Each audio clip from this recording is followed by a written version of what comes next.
हे मन में विचरण करने वाले, हे बलगोचर मृग, हे देवताधम, मुझसे युद्ध करो। भगवान कहते हैं आहा रण्या, तूने मुझे सही पहचाना। मैं तो क्या हूं? बच्चम बनम गोपन गोचरा मृगा युष्मान प्रिजान मृगये ग्राम सिंगान। लेकिन मैं तो वन में गोचर करने वाला हूं, लेकिन तुम भी कौन हो?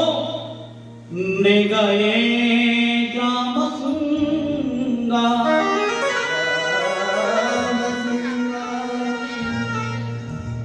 आप भी गांव के शेर हो। और भैया एक बात बताओ जरा, गांव में शेर होता है? होता है बाबा?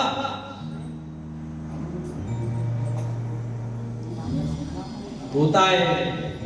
जो महाराज उसको 2-3 दिन तुम रोटी डाल दो, फिर तुम्हारे पीछे पूछ हिलाएगा। ग्राम सिंगान।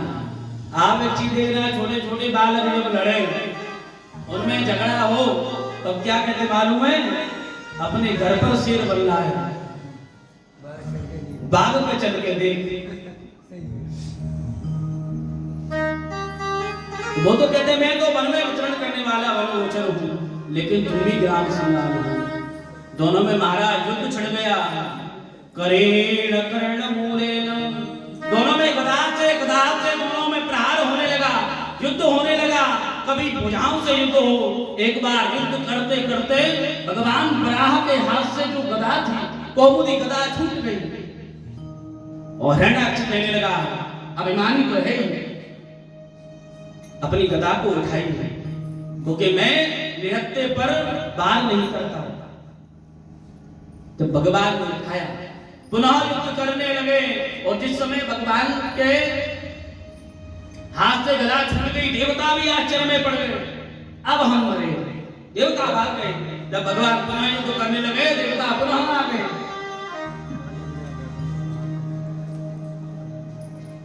अब महाराज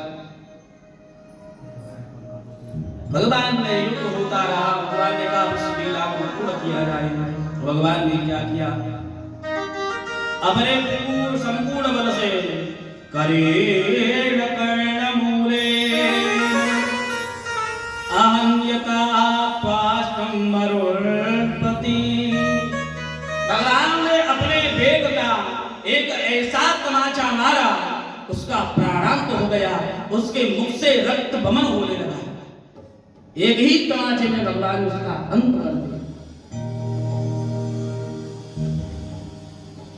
अभिमान, हिरण्याक्ष का जो लोभ था, भगवान ने लोभ को समाप्त कर दिया।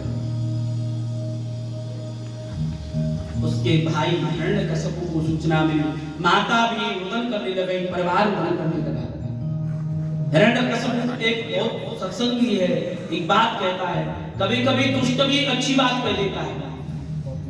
दुष्ट है हिरण्यकश्यप, अभिमानी है। उसने क्या कहा? माता अपने भतीजों को, मां को समझा रहा है, भाई की पत्नी को समझा रहा है कि जो मर गया है वो वापस नहीं आएगा। यह एक बात बताओ, किसी का कोई मर गया हो तो वापस आया है? हमारे बाबा चले गए, वापस ही नहीं आए। बाबा के पिताजी भी चले गए हो गए, वो भी वापस नहीं आए। और एक बात याद रखना, जिस दिन हम चले जाएंगे हम भी वापस नहीं आएंगे। आप उस महावीर के लिए रोइए मत। आप उस महावीर के लिए रोइए मत, उसकी सारी क्रियाओं को कराया है। और जिस समय भगवान हिरण्याक्ष का अंत करके जा रहे थे अपनी दृष्टाओं पर लेकर के, पृथ्वी के मन में अभिमान आ गया। पृथ्वी के मन में अभिमान है कि मेरे बिना भगवान का काम नहीं चलता। तो पृथ्वी जैसे ही भगवान बराह माने सुगर अवतार, सुगर के अवतार में भगवान लोहे बरा, जैसे ही उसको अभिमान हुआ भगवान समझ गए। भगवान ने पृथ्वी को वृंदावन के दर्शन कराए। वृंदावन में यमुना किनारा निधि बन फक्कड़ संत विराजे हैं, राधे राधे की ध्वनि आ रही है, तुलसी के वन उपवन दिख रहे हैं, सुंदर बगीचे हैं। गैया मैया विचरण कर रही है, साथ में बछड़ा नाच रहा है, मोर किलकिला रहे हैं, पत्ता पत्ता श्याम बोलता है। पृथ्वी का अभिमान हुआ, अरे मैं तो भगवान के दांतों पर हूं और अब ये कौन सी है? क्योंकि सभी तीर्थों के द्वारा ऐसे ही इनको अभिमान दूर कराया है। ऐसे ही तीर्थों के राजा जो प्रयागराज हैं, प्रयागराज को भी अभिमान हो गया। सभी तीर्थों का राजा प्रयाग है और गुरु है पुष्कर। अभिमान हो गया कि सारे तीर्थ मुझे कर देने आते हैं, कर माने टैक्स, लेकिन वृंदावन मुझे टैक्स देने नहीं आता, कर देने नहीं आता। भगवान से शिकायत करी प्रयागराज ने। भगवान ने कहा, भैया मैंने तुझे तीर्थों का राजा बनाया है या अपने घर का? वृंदावन मेरा अपना घर है, वृंदावन तीर्थ में नहीं आता तो किस में आता है? वृंदावन धाम में आता है। किस में आता है? धाम में।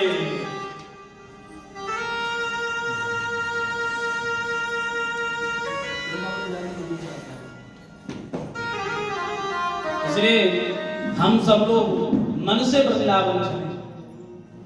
किस किस का मन करता है वृंदावन जाने का? हाथ उठाओ, तुम्हें प्रेम प्रेम पड़ोस